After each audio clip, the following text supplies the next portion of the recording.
Well, after posting my first YouTube video on the dowel making sled, I had a couple of people ask me what I made that sled from and how I went about it. As you can see, it's just a piece of MDF, roughly 2 inches wide and a little over 10 inches long. And I just nailed a poplar block to the bottom of it to make it act like a bench stop.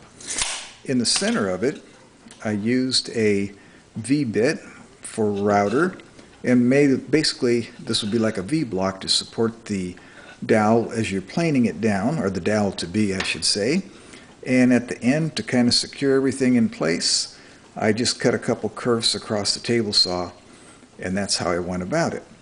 When you use it, the trick is to rest your piece that you want to turn into a dowel in there, hold it with your fingers here, begin with the block plane, skewing it makes it cut a little easier, and as you get off the end, you want to hold the back of the dowel and just go like that. Then I just travel my fingers. This is to keep that dowel to be, I keep calling it a dowel, it's not really a dowel yet, now is it?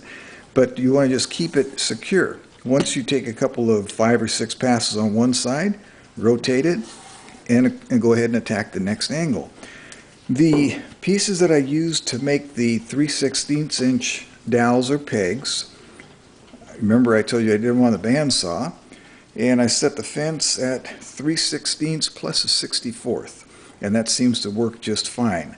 Also, another important thing is use an old-fashioned pencil sharpener, and before you start to put it through the dowel plate, just go ahead and cut yourself a little chamfer at the end, or sharpen it just as you would a pencil.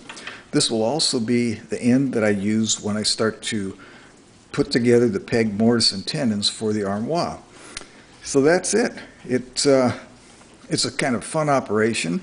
I know there are many ways that you can make your own pegs. Some people advocate using an axe and using straight grain material, riveting the stock, but that seems to be a little bit overkill. This way works pretty fine. Just select pieces of wood with grain that is as straight as you can find and have fun with it. Make some extras because they're bound to break.